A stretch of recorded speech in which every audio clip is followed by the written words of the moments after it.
A young idler is an old beggar. In the heart of a peaceful village, cradled between towering mountains and whispering trees, lived a boy named Tayo. He was blessed with a keen mind and hands that could shape wonders. Elders often said he had the makings of a great man, if only he chose the right path. But Tayo did not. While other boys learned the secrets of the forge, the rhythm of farming, or the wisdom found in books by flickering lanterns, Tayo wandered. He lay under mango trees, staring at the clouds, chasing butterflies, and spinning dreams made of mist and moonlight. He believed life would simply unfold in his favor. His father, a humble but wise farmer, watched with growing concern. Lines of worry deepened on his brow each time he passed his son lying idle in the fields. One evening, as the sun dipped low behind the hills, painting the sky in gold and crimson, Tayo's father sat beside him and spoke with quiet firmness. "My son," he said, "the man who wastes his youth will beg in his old age." Tayo chuckled, brushing off the words like dust from his shoulder. "Ah, father," he replied with a carefree smile, "not me. Life will work itself out. You'll see. Seasons changed as they always do." Tayo's childhood friends grew into men and women of purpose. Sola, the boy who once shared roasted corn with him, became a skilled blacksmith. Amina, who borrowed his slate in school, became a respected teacher. Even the quiet one, Kunle, now ran a prosperous yam business. But Tayo remained the same. No trade, no skill, no plan, only dreams, fading like footprints in the rain. Years passed.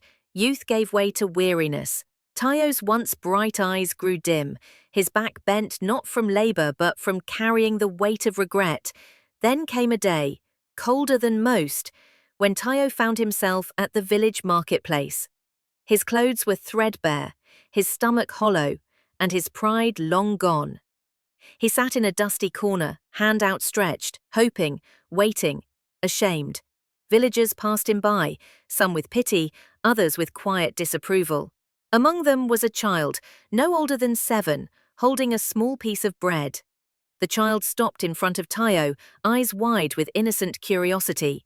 "Why do you beg, sir?" the child asked softly. Tayo looked into the child's eyes. His lips trembled as he spoke, his voice raspy from silence and sorrow.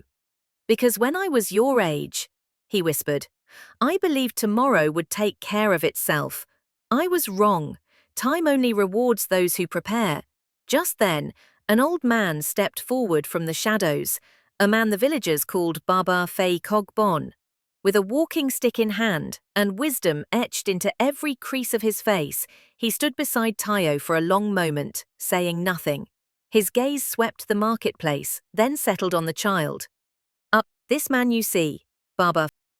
His gaze swept the marketplace, then settled on the child.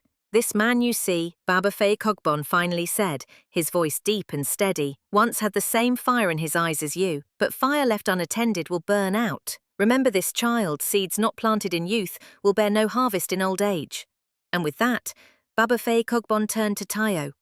For a long moment the two men, one old and wise, the other aged by his own undoing, held each other's gaze. The marketplace quieted around them, as if the wind itself paused to listen. "Tayo," Baba Fei Kogbon said gently, "I watched you grow. I watched the path you chose, and though your hands are empty now, your story still has breath, but it will not write itself." Tayo lowered his eyes, shame pooling like water at his feet. "I was foolish," he murmured. "I thought time would wait for me." Baba Fei Kogbon nodded slowly. "Time waits for no one, my son. But it teaches, harshly yes, but truthfully. The question is, will you learn or will you wither?" Tayo looked up, his lips trembling. "I have nothing left to give, Baba, no skills, no strength, only regrets." The old man's expression remained calm, yet there was something fierce behind his gaze, like an ember refusing to die. "Regret is not the end, Tayo. It is only the beginning of wisdom. But wisdom must be followed by action. Even an old tree, if pruned and cared for, may still bear fruit." He turned toward the gathered villagers, many of whom had quietly drawn near. Some remembered Tayo as the boy who once danced at moonlit festivals, the boy who had made them laugh with tales and riddles. Others had only known him as the beggar near the well. Baba Feyakogbon raised his voice just enough for all to hear. Let no one mock a fallen man who rises with purpose. Help, yes, but let it be help that leads to hands working, not hands waiting. He looked back at Tayo. If you are ready to learn, I will teach you, but not with pity, with discipline.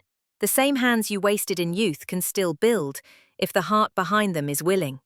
Tayo's eyes filled with tears, not of sorrow, but of something else. A flicker of hope, perhaps. Or maybe it was simply the relief of being seen. Even now, even after everything. He nodded. Teach me, Baba. The old man smiled, the corners of his eyes crinkling with both sadness and pride.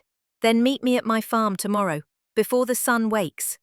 As Baba Feyakogbon walked away, staff tapping the earth with each step, the villagers slowly returned to their errands. Some still looked at Tayo with doubt, others with wonder. But Tayo sat there a while longer, bread forgotten in his hand, watching the sky darken above him. For the first time in many years, he felt the weight of something other than regret. Responsibility. And maybe, just maybe, redemption. And with that, Baba Feyakogbon turned to Tayo. The next morning, long before the first cocks crow, Tayo arrived at Baba Feyakogbon's farm. The chill of dawn clung to his skin, but he did not shiver. He waited in silence, unsure of what the day would demand, but determined at last to face it. Baba Feyakogbon emerged from his small hut with a hoe in hand and a look that was part teacher, part taskmaster. "You came," he said simply. Tayo nodded. Without further words, the old man led him to the field. The work began immediately, clearing thorns, turning soil, fetching water from the distant stream. Tayo's body protested. Blisters rose on soft palms, sweat poured down his brow, and muscles long unused cried out.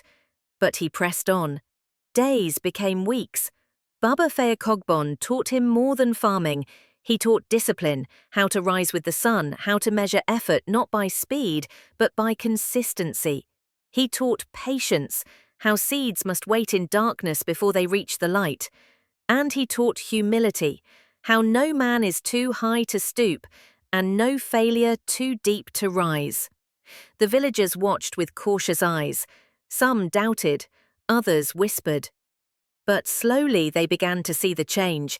Tayo's back straightened, not in pride but in strength.